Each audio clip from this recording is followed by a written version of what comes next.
I live with my wife in a house, and we have about a half-acre of land, total.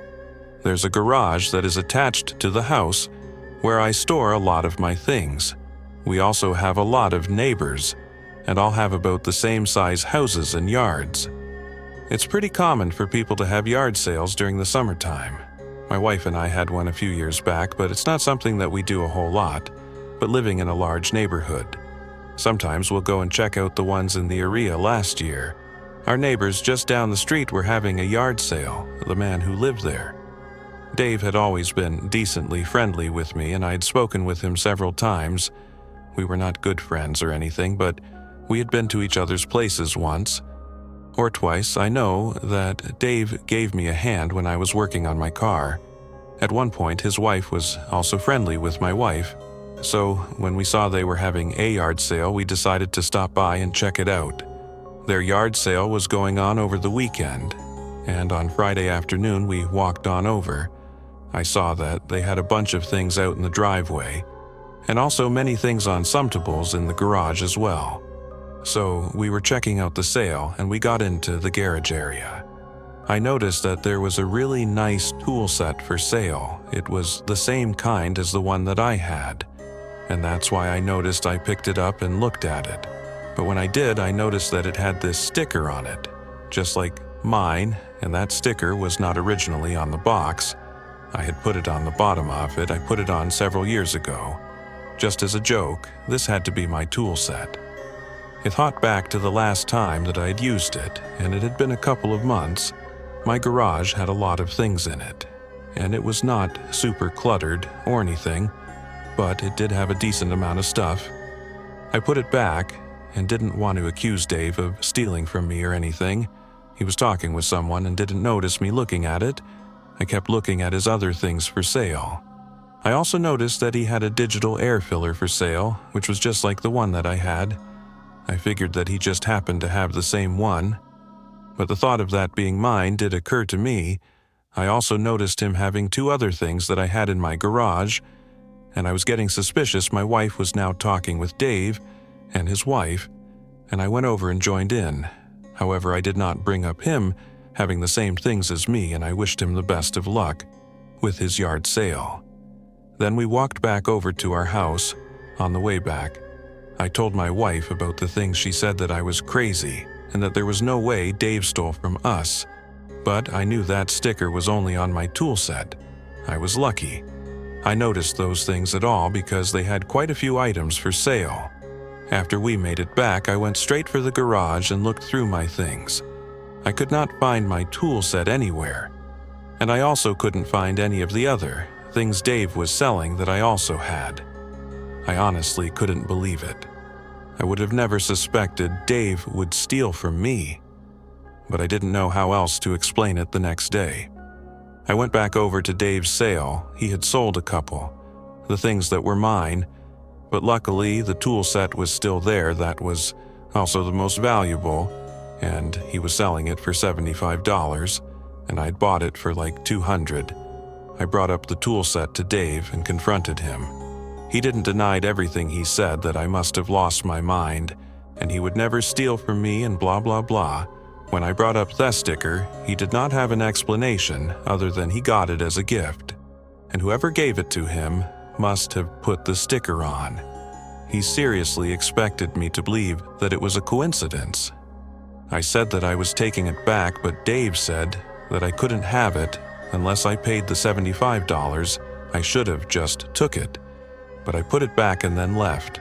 I walked back home and once more looked through my garage. The things still weren't there, and I know he stole them. After that, I decided I didn't want anything to do with Dave anymore. We stopped being friendly with each other. I wondered how he had gotten the things from me without me knowing, but I would always leave a back door to the garage unlocked. Our neighborhood is quiet and usually very safe. The door opened to the backyard, which was fenced in. I just never bothered to lock it. Dave probably knew this from when he was in my garage. I don't know how, but he did. It creeps me out to think that he entered my garage sometime and stole from me.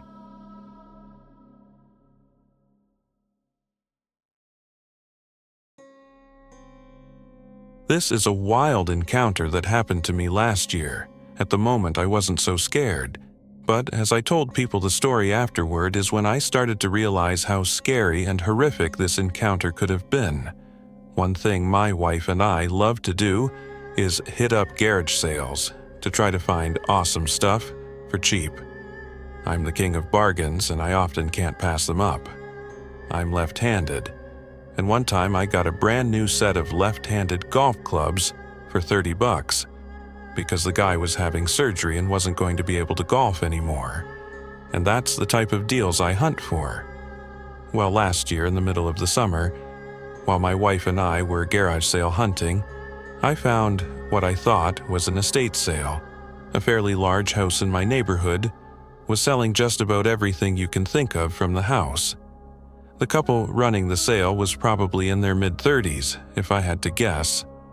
I got talking to the guy and I found out that it wasn't an estate sale, technically, but there was just about everything being sold in that house at that time. The house belonged to the guy's father, who was still alive and sitting in a chair next to the garage. The man explained to us that his father was losing it mentally, and then he was going to be living with him. They planned on keeping the house but wanted to get rid of most of the stuff inside so they could renovate it and then have a house. They could rent out most of the stuff in the garage was just junk, years worth of clutter that old people tend to accumulate. Then I saw something that caught my eye. It was a really cool military sword. It was engraved with all sorts of writing, had an eagle for the handle, and to cap it off, it looked like it was solid gold. Whether it was or wasn't real gold, I didn't know at the time. I grabbed the sword and asked the man if this was truly for sale, and the guy shrugged it off and said, "Yeah, I'll sell it to you for $25. I gave him $30 and walked away with my new shiny toy as I was walking to my car with my wife. I happened to look up and see the old man was now standing up. He looked concerned and almost angry. As I was driving away, I saw the old man walk over to his son, and he appeared to be yelling at him. The son just kept putting his hands up in the air while the old guy was yelling. I was curious as to what they were fighting about, but ultimately I just forgot about it in minutes that night when we got home. We were sitting in the backyard, grilling some steaks. I was telling a couple of neighbors that came over about the sword, and it was only a matter of time until I went inside and grabbed it so I could show it off to my buddies. The night continued and we ate our steaks outside and continued hanging out and enjoying the evening. Around 8 p.m. that night, one of my friends said that he thought that he had heard someone knocking on my front door. I didn't put any stock into that because we were out back, and I figured that there was no way that my friend could have heard that. Not 5 minutes later, I heard my wife scream at the top of her lungs. We all turned around, and storming into my backyard was the old man from the garage sale. He wasn't limping or moving sluggishly. He came back there like a bat out of hell and was making a shot for the sword, which was next to the table on the patio. I started to approach the man calmly, telling him to just hold on and relax, and he didn't listen to me at all. He grabbed the sword, and I kid you not, it took a swing. Thankfully, he's older and a weaker man, so I was able to just move out of the way, but the man was screaming erratically and claiming that I stole his sword. For some reason, I was still trying top lead with the guy. Even though he was trying to stab me, I finally had enough and tackled this guy to the ground. I tried to do it gently because I was scared. I was going to break the guy in half or something. I was trying to figure out in my head how this guy knew where I lived, and I had no idea my wife called the police, who showed up pretty quickly.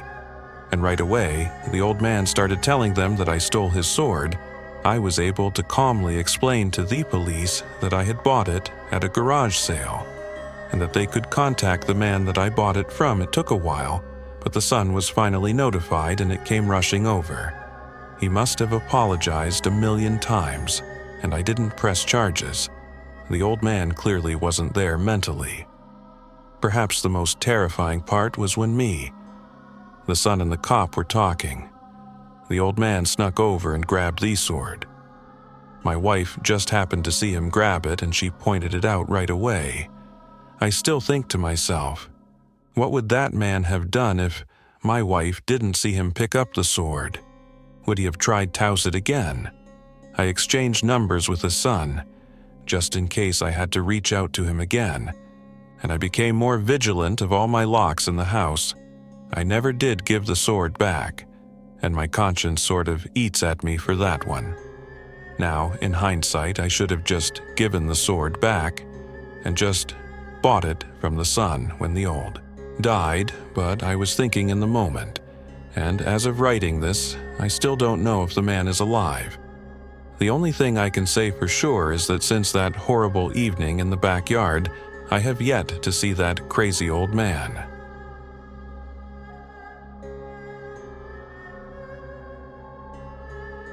I've always found garage sales fascinating. There's something exciting about sorting through forgotten treasures, each item with its own untold story. Most weekends, I'd cruise through neighborhoods, chasing those handwritten signs that promised hidden gems for just a few dollars. But one weekend, my perception of garage sales changed forever.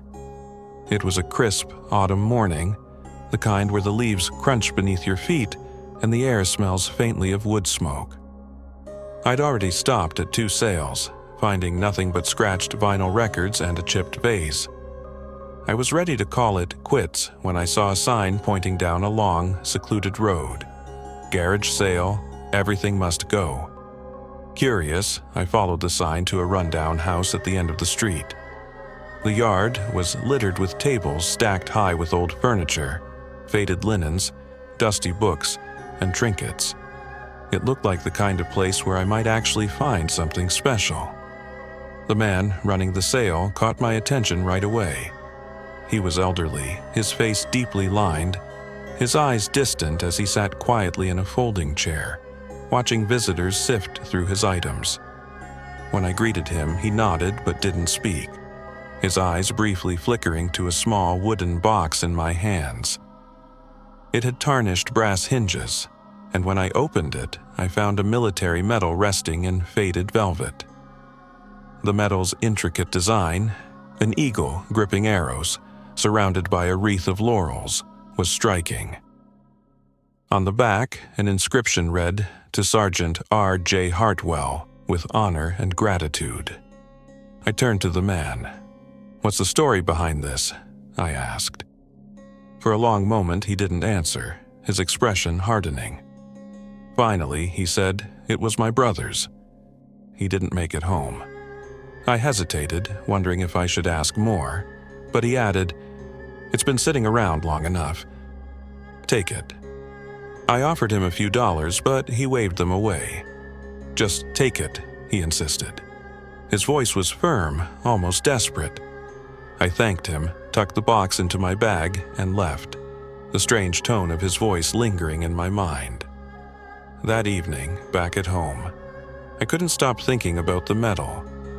I placed it on my coffee table, studying its fine craftsmanship, but as I held it, a strange sensation washed over me.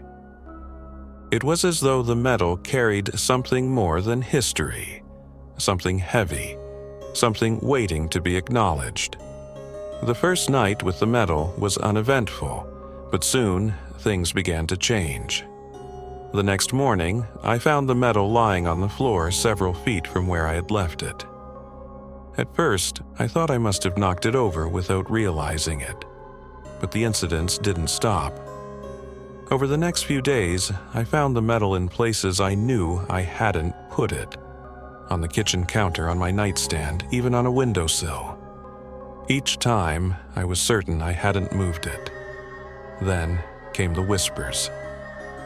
At first, I thought I was imagining it. Late at night, while lying in bed, I'd hear faint murmurs, as if someone were speaking just out of earshot. The words were unclear, but the tone was unmistakable, urgent, pleading.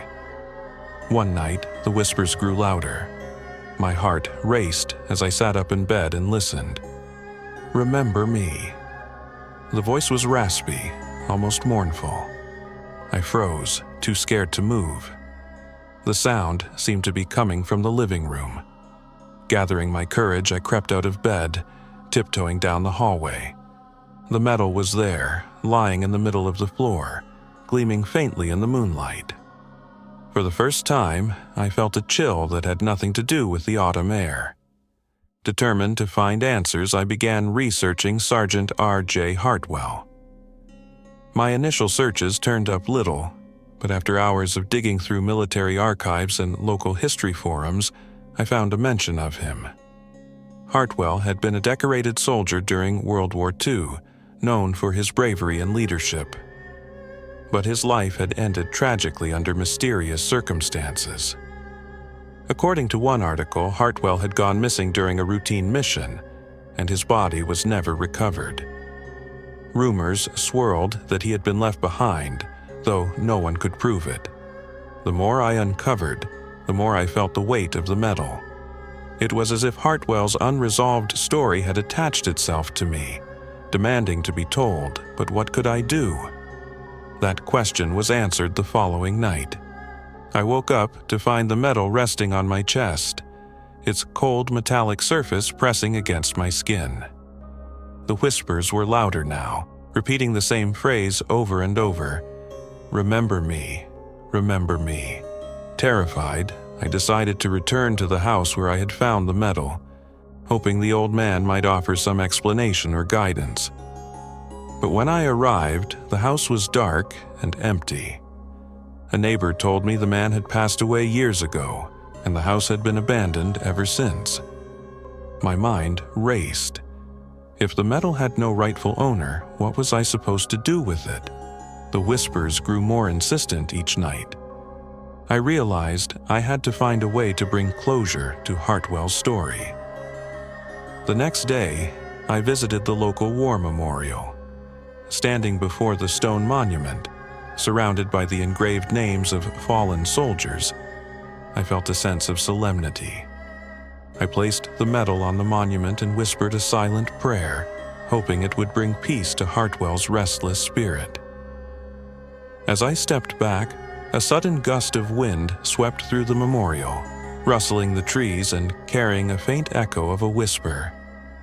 This time, it wasn't pleading, it was grateful. The air grew still, and for the first time in days I felt a sense of calm. The metal was gone, but the experience stayed with me. Now, every time I pass a garage sale, I feel a twinge of unease, wondering what hidden stories might lie beneath the trinkets and treasures. It's a reminder that some objects carry more than memories. They carry the weight of unfinished stories, waiting for someone to listen. If you enjoyed this story, please like, share, and subscribe for more chilling tells. Until next time, stay curious, but be careful about what you bring home.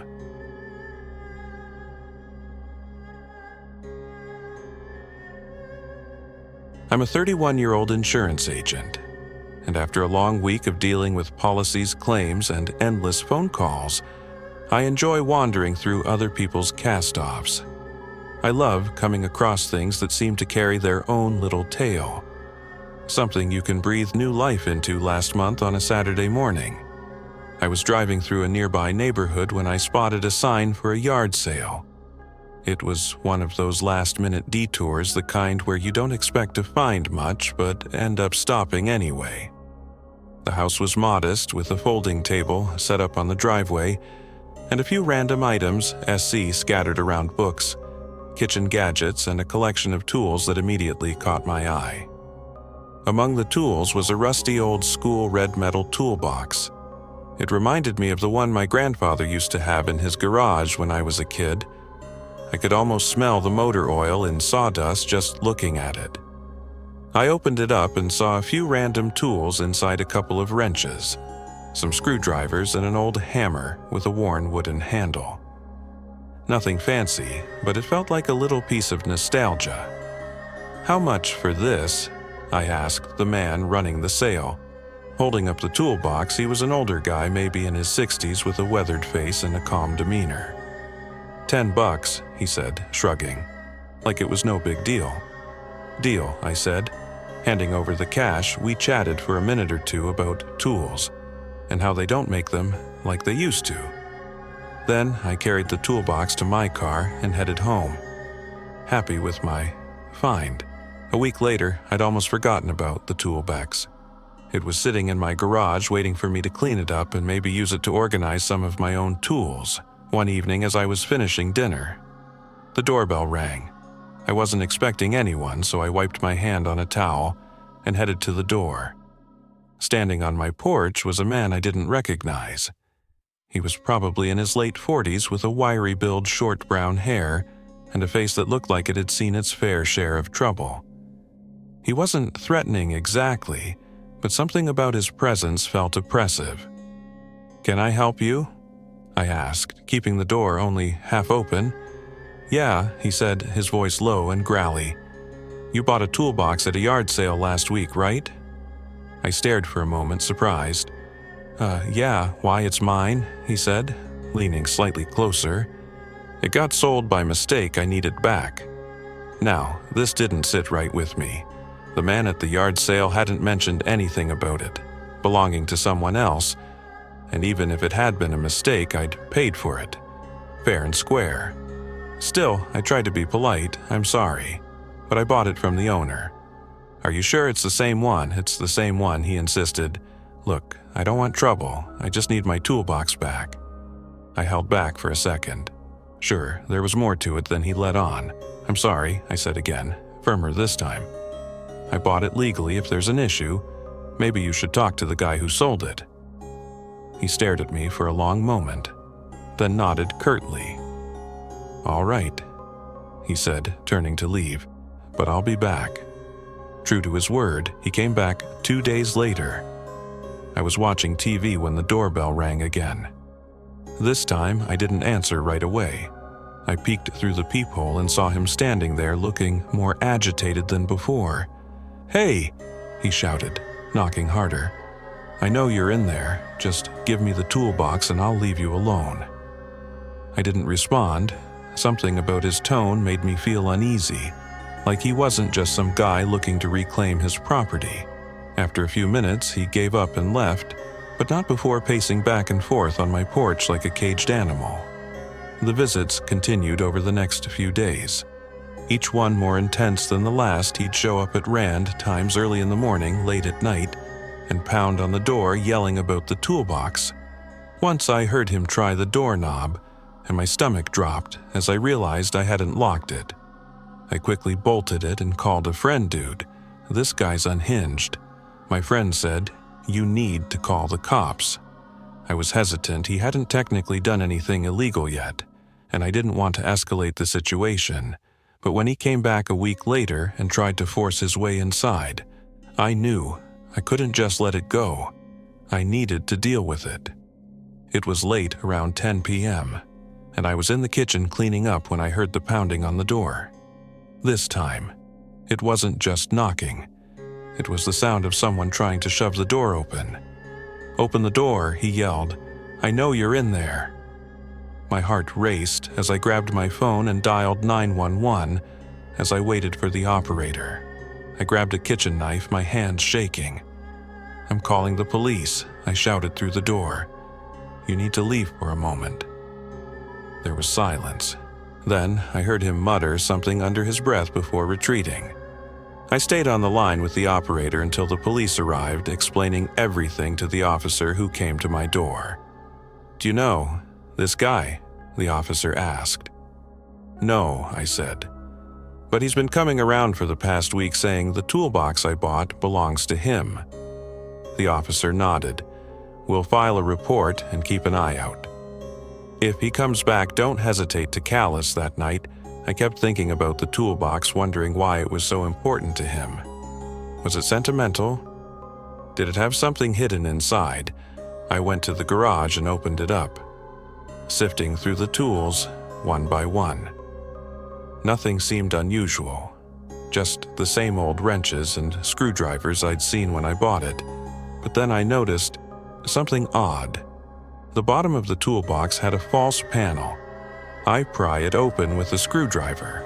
I was stunned, breathless by By what was hidden underneath inside were several small plastic bags filled with what looked like white powder. My stomach dropped as the realization hit me drugs the man hadn't been after the toolbox. He'd been after his stash the next morning. I took the toolbox straight to the police station and explained everything. The officer I spoke to seemed unsurprised, nodding grimly as he took my statement. "You did the right thing," he said. "We'll look into it. But I'd recommend being extra caught for the next few weeks. If this guy knows you have his stash, he might not give up so easily after leaving the police station." I tried to go about my day work groceries. The usual life had to go on. It was late when I returned home. I couldn't stop thinking about all that had happened this past week. The officer I'd spoken with had been straightforward. Turning over the toolbox and its contents was the right move. But the man might not let things go so easily. They promised to investigate. But the officer's parting words stuck with me. "Be cautious." As I pulled into my driveway, something immediately felt wrong. The porch light, which I always left on, was off, leaving the front of my house in eerie darkness. I grabbed my phone from the passenger seat and stepped out of the car, scanning the area. Then I saw it. The front door was wide open, the lock shattered and hanging. Loosely from the frame, a jolt of adrenaline shot through me as I froze, staring at the gaping doorway. For a moment, I debated calling the police again, but the urge to know what was happening in my own home was stronger. I dialed 911, keeping the operator on the line, and cautiously stepped inside. The scene was chaos. The living room looked like a tornado had blown through it. Cushions thrown from the couch, shelves emptied, and papers scattered everywhere. My heart pounded as I moved deeper into the house. The kitchen was no better. Every cabinet door hung open, dishes smashed on the floor, and even the contents of the fridge had been dumped onto the counter. As I turned down the hallway toward the bedrooms, I heard the unmistakable sound of hurried footsteps. My pulse quickened, and I pressed myself against the wall, straining to listen. The back door slammed, and I caught a glimpse of two men sprinting into the backyard, disappearing into the shadows beyond my fence. I wanted to chase them, to yell, to do something, but fear rooted me to the spot. Instead, I waited a moment, making sure they were truly gone before continuing to survey the damage. My bedroom was completely trashed. Closets yanked open, the mattress overturned, and every drawer pulled from the dresser and dumped onto the floor. It didn't take a detective to figure out what they'd been after the toolbox. The police had it now, safely tucked away in an evidence locker. But those men didn't know that they'd been watching me, waiting for me to leave so they could break in and retrieve it themselves. The realization sent a chill down my spine. These men weren't just petty thieves. They were desperate, willing to tear apart my house and risk getting caught to get their hands on their stash, and now they knew it was gone. The police arrived a short time later. I explained what had happened, describing the two men as best I could, though I hadn't seen their faces clearly. In the dark, the officers took a report, checked the house, and assured me they'd increase patrols in the area. "Do you think they'll come back?" I asked, my voice shaking slightly, despite my best efforts to stay calm. "It's possible," one of the officers admitted, "but now that they know the toolbox isn't here, they might move on. Either way, we'll keep an eye out. Make sure to install new locks and consider adding some cameras." The next few days, I had the locks replaced, installed a security system, and stayed with a friend while I tried to process everything. The sense of violation was overwhelming my home. My safe space had been invaded, and it was hard to shake the feeling that someone was still watching. I still find myself looking over my shoulder every time I come home, scanning for unfamiliar cars or figures lingering. Nearby, the police haven't updated me on their investigation, and I don't know if they ever caught the man from the yard sale or his accomplice. Thankfully, the man never came back. I don't know if the police caught him or if he decided the risk wasn't worth it. Either way, I was stuck in a constant state of paranoia, always checking behind me outside, looking back, I realized how naive I was, think a yard sale could be so harmless. What started as a nostalgic purchase turned into one of the most terrifying experiences of my life.